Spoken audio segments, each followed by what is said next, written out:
Greetings, good family. This is Lily Day, devoted student of the Great Mystery.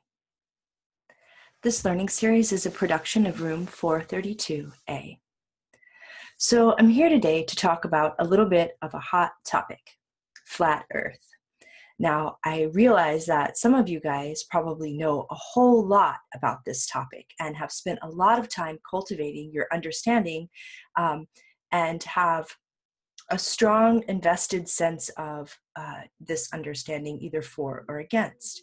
But I also know that some of my other friends probably haven't heard of flat Earth as a topic, and probably immediately upon hearing it think, this sounds like quackery.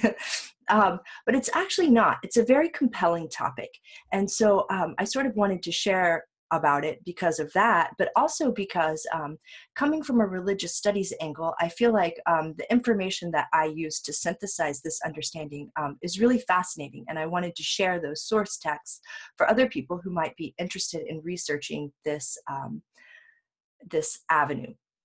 So basically, I learned about flat Earth and started hearing about it from Santo Spinaci because I'm incredibly interested in astrology. And I've been listening to Santo Spinaci teach on astrotheology and podcasts and lectures on YouTube. And so I was listening to a podcast at work, and the topic wasn't flat Earth, but it was about Saturn. But there were sort of sprinklings of some of the flat Earth theory in this talk. And I noticed the next morning when I was meditating and then driving to work, sort of sleepy and underneath the big sky, I noticed that this theory was immediately having a profound effect on my sense of the way I show up in the world. But not as much as how I show up in the world, but how the world shows up around me. And I noticed immediately that the theory is very compelling, and it's very effective and empowering. And it made me feel, instead of feeling like a mote of dust in the wind, I started feeling very much like an entire ocean within a single drop. And I think that this is sort of the aim of flat Earth theory, at least one of the aims. And so I sort of wanted to share with you guys the sources that I use to synthesize this understanding and how this showed up for me in my experience and my experiential understanding of it. For one, I'm a student and a practitioner of Buddhist meditation. And so I have a habit of not reifying my external reality. So in other words, I sort of realize that the external reality, the phenomenal world, that I'm relating to it through a lens of concepts, right? So it wasn't really cognitive dissonance for me to have a theory that didn't match what I was seeing in my external environment. And then, so the two sources that I use to synthesize this information are, one, Terence McKenna's talk on alchemy that's on YouTube, which is like one of my favorite talks on YouTube. And I strongly encourage people to listen to the whole thing because it's extremely entertaining, but it's also very informative. And the other source text I was using was Richard Tarnas's Cosmos and Psyche. And so Richard Tarnas is a professor at the California Institute of Integral Studies, and he is a researcher, an astrological researcher, and sort of looks at the trajectory of thought and how it influences our worldview through time, right? And so so beginning with Terence McKenna. So basically in this talk, what he's talking about is a polarity of power, right? He's talking about the heterodox worldview and the orthodox worldview.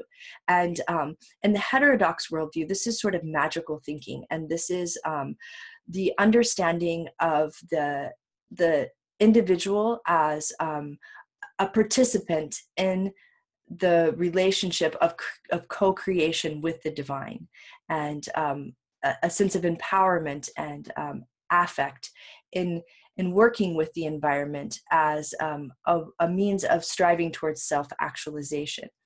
And the Orthodox worldview, on the other hand, which is sort of more the Faustian urge and rise to power, like a Plutonic sense of power. And the Orthodox worldview has sort of collects power and resources in order to use for self, and they sort of oppress the populace in order to sort of take their power too. And they whereas the heterodox worldview is more about empowering the individual to seek towards self-actualization, and uses a position of power in order to scaffold others into this understanding of co-creation. And so he's talking about the period right before the Renaissance and during the Renaissance. So first of all, like what happened was that the printing press got invented, right? And so there was the Gutenberg Bible. And what happened was people were for the first time able to really read the Bible for themselves. And they started realizing that maybe that their understanding of spirituality and the relationship with the divine was different than what they had thought it was, and what they had been led to think it was. And there started to be a lot of question against the Catholic Church, or to the Catholic Church. And this resulted not only in what we're getting ready to talk about, which is like the Hermetic corpus and the magical thinking, but also like very much within the Christian faith, it led to the Reformation, the Protestant Reformation, where suddenly, we didn't need an intercessor between us and the divine. Like we could talk to Jesus ourselves, and we could download that transmission and communication directly. And but within the magical community, it also led to the surfacing of some old texts that had been suppressed, and people were sort of afraid to bring back out, or they had practically been obliterated and burned. And these were the Hermetic corpus and some of Plato's writings, and things that were in the Nag Hammadi library. To come to find out later when we found the Nag Hammadi library. But so what happened was they found the Hermetic corpus, and as this heterodox worldview of empowerment is sort of starting to gain some ground, people were very interested in having this Hermetic corpus translated. And so Cosimo de' Medici commissioned Ficino to translate this text, and they said, well, Plato can wait, because they had Plato too, and Terence McKenna says Plato could wait. We need the Hermetic corpus. And so they were very busy doing this. But meanwhile, what happened is that there was like the scientific process of dating this material, and people were very attached to the idea that what was the oldest was the best, because there was a sense of wanting to reach back to the creator, like who was in touch with God and downloaded the transmissions in order to give us the most pure representation, rather than things that had traveled telephone along the ages and then been written down. So they were looking for the oldest written text, and they had thought that the Hermetic corpus was it, like they believed that very strongly, and that it predated the Bible by a significant measure.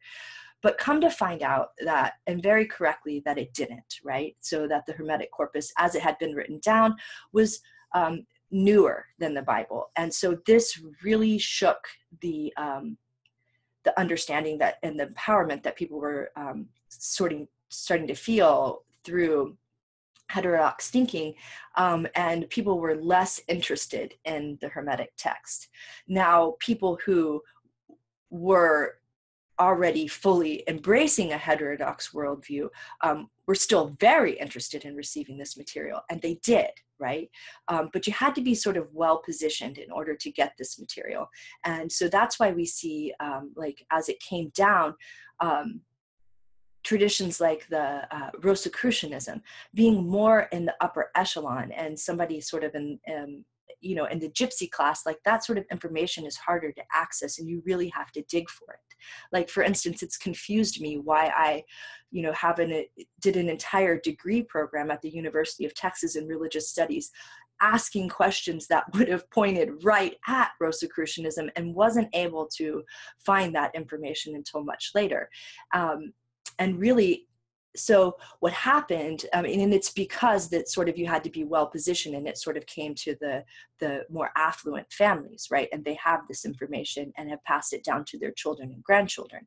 So there was something called the Sternographia that was written, which was sort of like a compendium of symbolism that would be used to talk about the Hermetic wisdom under the nose of the orthodoxy, because they sort of had the understanding that that this position and this worldview would be suppressed again. And so this is why we see certain symbols and feel resonance with certain symbols so strongly, because this has been talked about through art through the ages, and that's how it's reached us. And so, for instance, like I have to think that like "Run for the Roses" would be one. Roses are one symbol that was used to talk about the alchemical understanding.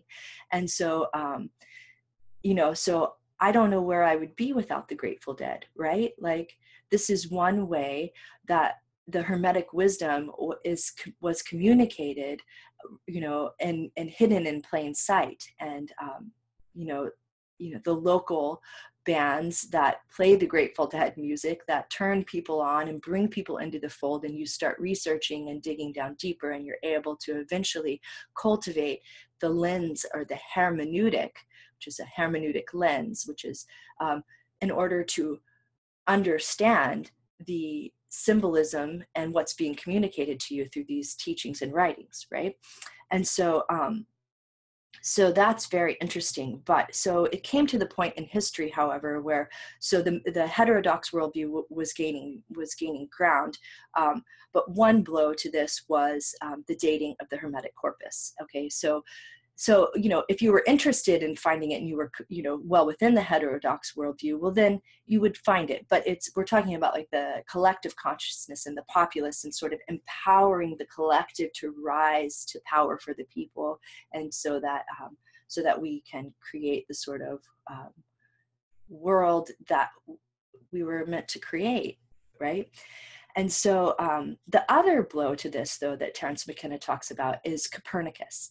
And Copernicus was the scientist who, and the theorist who made it very popular and common understanding that shifted the worldview from a geocentric worldview, where the Earth was the center of the cosmos, to a heliocentric worldview, where the sun was the center of the cosmos. And this vastly changed the perspective. And whereas suddenly, we aren't the center of the world, we aren't the center of the cosmos, we aren't the most important divine species, and so it really abstracted the view and created this sense of vastness, where there was the individual and the cosmos, and it was a strong blow to the rise of heterodox thinking.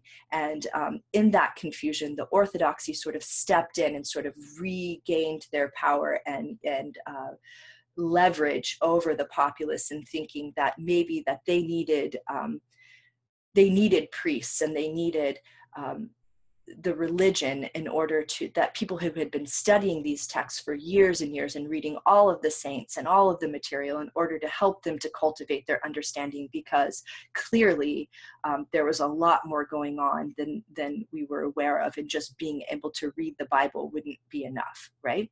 And so that was one thing that was going on, and that's what I took from Terence McKenna's talk on alchemy, right? And so then the other portion is Richard Tarnas, and this is a thinker who is a professor at the California Institute of Integral Studies, and he is an astrologer and astrological researcher. And this man is brilliant. And the polarity that I want to bring up that he talks about is about the terrain of consciousness, right? And it's about worldview. And he talks about the difference between, like, a polarity between something called animism and a Cartesian rationalism. Okay, so these are the two different sides. And animism is where we are, the world around us is very much, we're in communication with that, like a spirit world around us, and that there's a connection, and that the veil between the individual and the subjective and the object is much more thin, and we're sort of surrounded by an ensouled cosmos that speaks to us and communicates with us and provides guidance and companionship, right?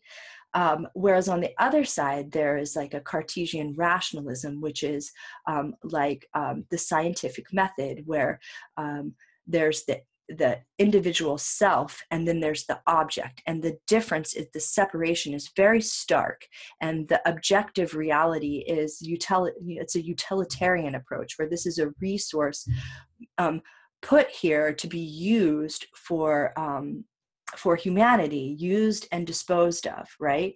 And the alienation in that sense, like, human is one thing, and then everything else around is not, we don't have a relationship with it, right? So the alienation of the human becomes very stark. And so this is what Richard Tarnas talks about. And he talks about the Copernican revolution being the pivotal point that shifted our worldview in this way. And he talks about how like Sigmund Freud said that there were 3 blows to the disenchantment of the cosmos, or the dethronement of the soul of man. And that was the Copernican revolution, Darwinism, and psychoanalysis. So, you see, like, the idea with the Copernican revolution is that it creates this small sense of self in this very vast cosmos.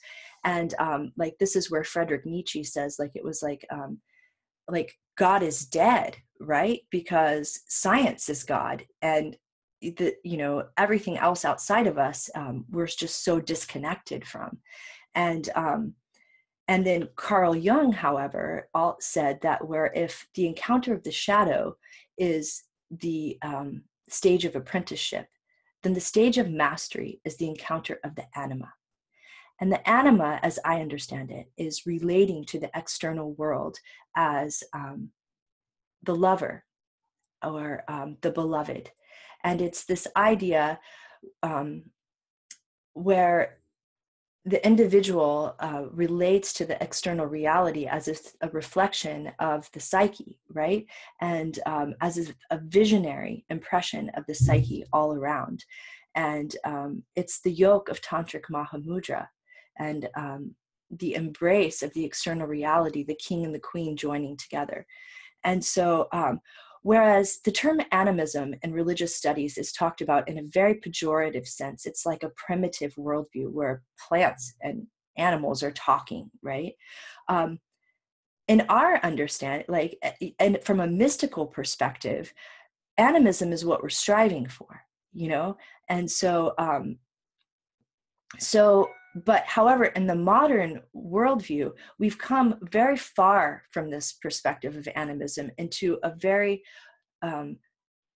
separate and objectified sense of the external reality around us. And in doing that, it makes the self seem very small, and the absurdity of the abstract reality all around us seems very big in comparison to our small self, even though we also view ourselves as being very much in command and on the very top of all of that. And so it's very interesting to think about how the flat earth theory comes in right at this moment of Copernicus, and sort of, and right at this rise of the heterodox magical thinking, and says, maybe this worldview isn't exactly right. Maybe there's something else going on here. And this is all possible because of thinkers like Nassim Haramein, who's talking about the unified field, and about how the vacuum space, and about how matter isn't nearly as solid or as present or the heaviest thing around us, how the vacuum is infinitely dense, and how it's not the Big Bang that created the external reality around us, that it's more of a contraction on one side and an expansion on the other side. And this changing understanding of physics and ontology and cosmology is creating the space for us to again change our worldview. And so, and flat earth theory comes in right at this moment of Copernicus, where suddenly it abstracts into Nietzsche's understanding that God is dead, and which, allows for a lot of destruction of the external reality around us, because as it's objectified and desouled and demystified and disenchanted, we don't feel as invested in nurturing and protecting it. So it's very crucial, and this is a point Richard Tarnas makes, it's very crucial that we come to an understanding of these two worldviews, and sort of where the postmodern mind is at with it, and sort of reintroduce ourselves to an animism and a mystical understanding of the ensouled cosmos all around us. And so, in the end of Terence McKenna's lecture, he talks about make art, not war, right? And I don't know if this is the origination of this phrase, but it might be. But I know that Obey has come up with quite a few interesting and really cool like t-shirt ideas from this and art graphics. But the idea here is that, the heterodox magical community, like our strength is not brute force, aggression, or ranks, numbers, and militia. And, his point was that in the interest of self-preservation, that our tactic is to make art, and this is where he introduces the concept of a meme. And, it's very interesting to see how this is all progressing. But it also, this notion points to the idea that we don't only fight with brute strength and numbers, that we also fight with propaganda, right? And so we have to realize that not only is the magical heterodox community very capable and been doing this through art and kind of moving through the side door to approach the psyche from a impressionist sort of angle in order to create inspiration and encourage people to seek towards self-actualization and understanding, cultivating understanding. Not only is the artistic community able to do this, but the Orthodox community is definitely able to do this. They to use propaganda, and with the amount of money and power and advantage that they have, we have to know that they're able to do this on a much larger scale and with much more finesse, and the power of effect is much stronger, right? So the idea that that it would be possible to manipulate the ideas and theories that are creating the sense of container around the worldview that the individual is reacting within, that the idea to manipulate that in order to create an understanding or a worldview that is to their advantage is not totally off the wall, right? I mean, the magical community, we're admitting that we're doing this, right? So so that's just sort of what I was thinking about flat Earth, and just some of the ideas that that I was thinking about. The final thing that I wanted to talk about that's very interesting is the Buddhist cosmology that you'll find in Myriad Worlds. And I want to grab the text real quick, even though I'm going to have to leave the camera. This is my lovely sweatpants. So here's the book Cosmos and Psyche. And I actually had a Prezi for this, but I accidentally deleted it. I've been having some challenges getting this up.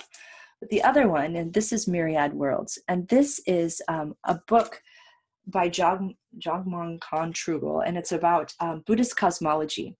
And in this book, what I also immediately thought about when I heard about flat Earth was that it's a disc, because this is what I had read. The churning of the water by the wind produced a golden disc, upon which rain fell. This became the great ocean. The churning by wind developed the ocean's elements, superior, medium, and base. These elements formed Mount Meru, the 7 mountain ranges, the 4 continents, and the outer rim. And so, this goes on, but I found it very interesting immediately to see that the flat Earth theory sort of falls right in line with the Buddhist teachings about cosmology and the images that are invoked through this presentation, which also is where I got the term flower-filled worlds, which I think is definitely relating to the flower of life. And I love that term, flower-filled worlds. So this might be something that people would want to check out, but and I'll link to also a couple of really interesting Richard Tarnas videos in the description that I found helpful in synthesizing this information. So I think that's about all I have for now, but thank you for showing up here today, and thank you for watching this video, and thank you for the heart connection between us. It's really that connection that is that creates the luminescence that we're able to send through the collective in order to encourage and inspire others to seek towards self-actualization. And I dedicate the merit of this video to the awakening of all beings. And I look forward to hanging out with you guys again sometime soon. Thanks. Bye.